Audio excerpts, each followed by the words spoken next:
एक लड़की जज की पढ़ाई कर रही थी। अचानक से कुछ ऐसा हादसा उसके साथ हो जाता है जिस कारण वो शमशानों में लाश जलाने लगती है।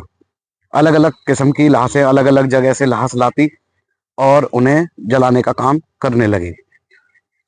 जब वो लाश जला रही थी, अचानक एक साधु की नजर उस पर पड़ती है। जिस दिन वह पहली लाश जला रही थी, वो शमशानों की जो राख होती है उसको ले रही थी और अपने माथे पर, चेहरे पर और अपने शरीर के अलग अलग अंगों पर राख लगा रही थी। कौन थी ये लड़की? लाश जलाना क्यों चाहती थी? लाश जलाने के पीछे वजह क्या थी? तो आज ऐसी ही सच्ची कहानी के साथ मैं आपके सामने उपस्थित हुआ हूं। कहानी है शादरा दिल्ली की। इससे पहले मैं कहानी स्टार्ट करूं, यदि आप मेरे चैनल पर नए आए हैं तो चैनल को सब्सक्राइब कीजिएगा। वीडियो पसंद आए तो लाइक कीजिएगा, कमेंट में अपनी राय दीजिएगा। दिल्ली भारत की राजधानी दिल्ली की ही एक जगह पड़ती है शादरा। शादरे की रहने वाली एक पूजा शर्मा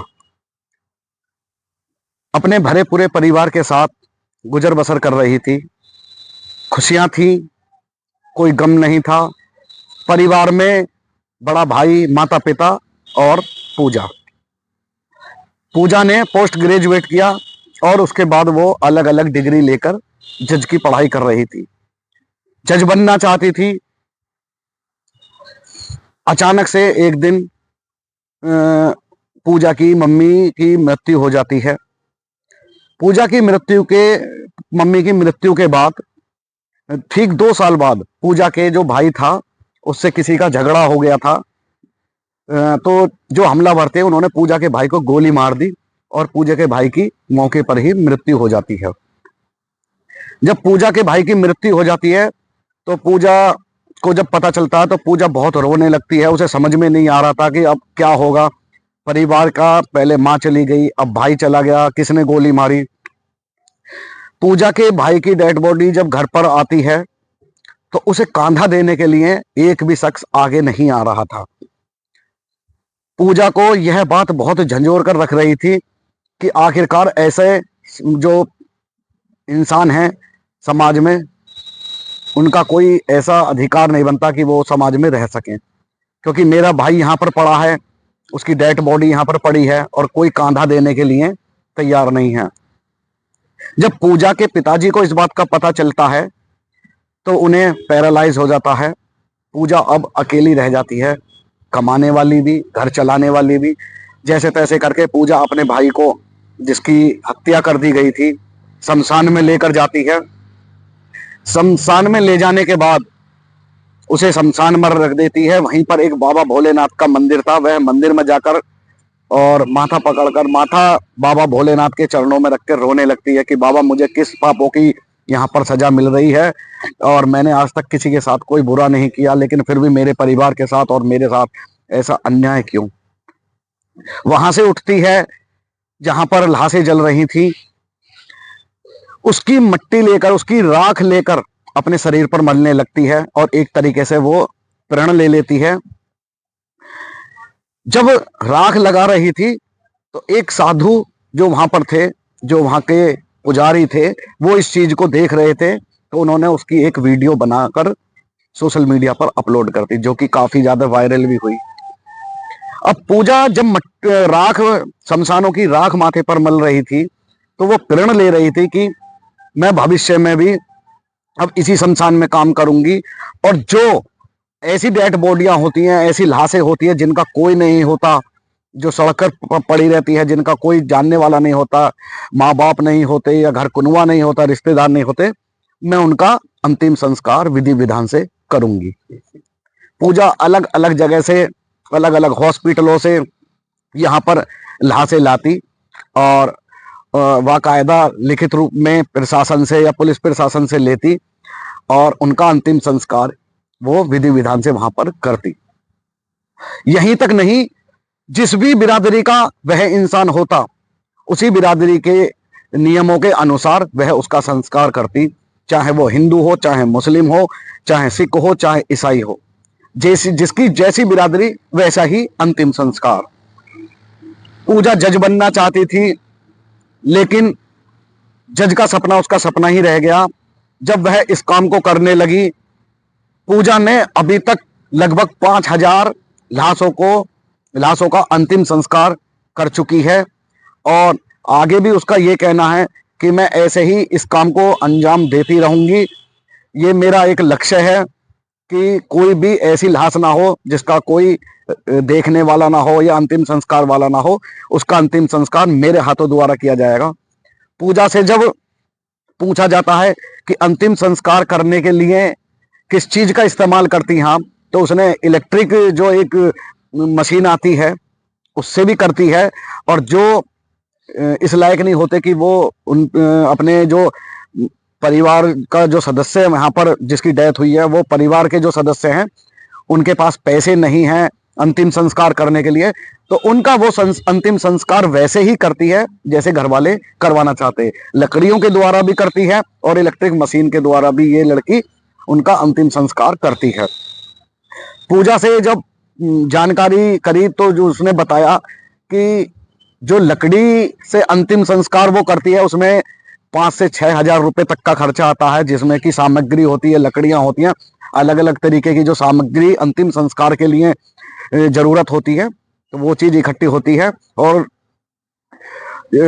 जो ऐसी लाशें होती हैं जिनका कोई देखने वाला नहीं होता, उनको अंतिम संस्कार इलेक्ट्रिक मशीन के द्वारा करती है। और पूरा लास्ट तक ये विधि विधान करती है ताकि उनको मोक्ष प्राप्त हो सके, उनकी आत्मा को शांति मिल सके। तो ऐसे ही वो अंतिम संस्कार यहाँ पर कर रही थी। लेकिन इस बीच एक ऐसी दर्दनाक बातें हो जाती हैं उसके साथ। जो रिश्तेदार थे, जो अपने कहने वाले थे, सगे संबंधी थे, वो उससे किनारा कर लेते हैं। यहाँ तक कि जो सहेलियां होती हैं, जो कभी पूजा को ये कहते थे कि हम जन्म जन्म के साथी हैं, सुख दुख के साथी हैं, जब भी तुझ पे मुसीबत आएगी या मुझ पर मुसीबत आएगी हम एक दूसरे का साथ देंगे, वो भी पूजा से किनारा कर लेती हैं। उनका कहना है कि तू शमशानों में काम करती है, तुझ पर साया है, तू जो है राक्षस का रूप है। अलग अलग तरीके की बात यहाँ पर पूजा को जो है बोली जाती थी। एक पूजा से जिसकी शादी होने वाली थी वो एनएसजी कमांडो था। यहाँ तक कि शादी जो है फिक्स हो गई थी या नहीं हुई थी इस बारे में पूजा जी ने कुछ नहीं बताया था। शादी होने वाली थी जिससे वो एनएसजी कमांडो था। यहाँ तक कि उस कमांडो ने भी पूजा जी से किनारा कर लिया और कहने लगा कि मैं समाज में क्या जवाब दूंगा कि मेरी जिससे शादी होने वाली है वो जो है शमशानों में काम करती है, साए के चक्कर में रहती है, भूत प्रेतों का काम करती है। तो मैं इस पर यही कहना चाहूंगा, भाई आपकी नज़र में ये सब ऐसा होगा, लेकिन हमारी नज़र में हम दिल से पूजा जी को सल्यूट करते हैं कि वो इतना अच्छा काम यहाँ पर कर रही हैं। ये हर और एक लड़की होकर कितनी हिम्मत की बात है कि लड़की होकर शमशानों में काम करना। हमारे गीता पुराणों में भी ये सब लिखा हुआ है कि जरूरी नहीं है कि एक आदमी ही शमशानों में जाकर अपने परिजन को यहाँ पर जो है दाग दे या उनकी चिता का अंतिम संस्कार करे। जो व्यक्ति बड़ा है, पुराणों में भी ऐसा लिखा हुआ है, जो व्यक्ति घर में बड़ा है, वो बेटी हो या बेटा हो, वो अंतिम संस्कार यहाँ पर कर सकता है। पूजा की कहानी जब मैंने सुनी पूजा जी से तो मुझे बड़ा आश्चर्य हुआ, आंखों में आंसू भी थे। जितनी दर्दनाक कहानी उन्होंने मुझे बताई थी। एक लड़की एक ऐसा काम करती है कि जिसका कोई नहीं है उसको मोक्ष दिलाने का काम करती है, तो वो गलत कैसे हो सकती है मेरे भाई? केवल मुझे इस बात का जवाब दे दो, यदि आज पूजा जी की जगह आप सब लोग होते तो आप क्या करते? अलग अलग अस्पतालों में जाती है, वहां से डेड बॉडियां लाती है। अगर ऐसा ही नहीं, यदि सड़क पर कोई एक्सीडेंट हुआ है तो वो उस बॉडी का भी अंतिम संस्कार करती है, लेकिन करती है प्रशासन की इजाजत लेकर, लिखित रूप में लेकर। कोई भी वो ऐसा काम नहीं करती है जिससे कि पुलिस प्रशासन में गलत उसका साबित हो कोई भी चीज। तो पूजा जी से जब मैंने बात की तो पूजा जी ने मुझे एक ही चीज बताया।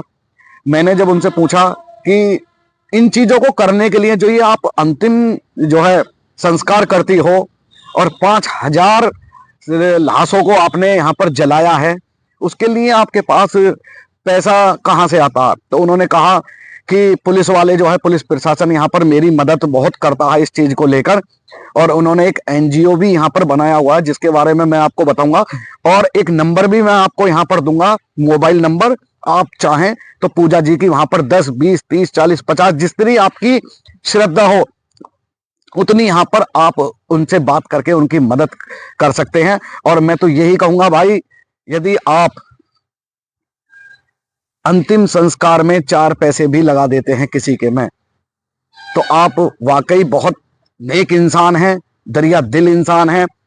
और ये जो नसीब है ये बहुत कम लोगों को प्राप्त होता है, जो नसीब आज पूजा जी का है, क्योंकि पूजा जी एक ऐसा यहाँ पर जो है काम कर रही हैं जो हर किसी के बस का बात नहीं है। अगर मैं आपसे कहने लगूं कि जाओ आप शमशानों में लाश पहुंच दो, तो आप घबरा कर पीछे हट जाएंगे। लेकिन एक लड़की होने के बावजूद 5000 लाशों का अंतिम संस्कार करना कोई मामूली बात नहीं है। हालांकि मैं सभी से निवेदन करूंगा, दिल्ली एमसीडी और अलग अलग प्रदेशों से भी यहाँ पर मैं निवेदन करूंगा, सभी लोगों से निवेदन करूंगा हाथ जोड़ के कि पूजा जी की यहाँ पर मदद की जाए, ताकि कोई भी ऐसा व्यक्ति सड़क पर ना पड़ा रहे जिसका कोई ना हो, और उसकी लाश गुमशुदगी में जला दी जाए कि इसका कोई नहीं है, जला दो। तो पूजा जी मैं आपको दिल से सैल्यूट करता हूं और बहुत बहुत शुभकामनाएं देता हूं कि भगवान करे आपकी बहुत लंबी उम्र हो, आपको अपने जीवन में वो सारी चीजें मिले जिसे आप प्राप्त करना चाहती हैं। जज तो आप नहीं बन पाई, लेकिन काम आपने जज से भी बहुत बड़ा करा है।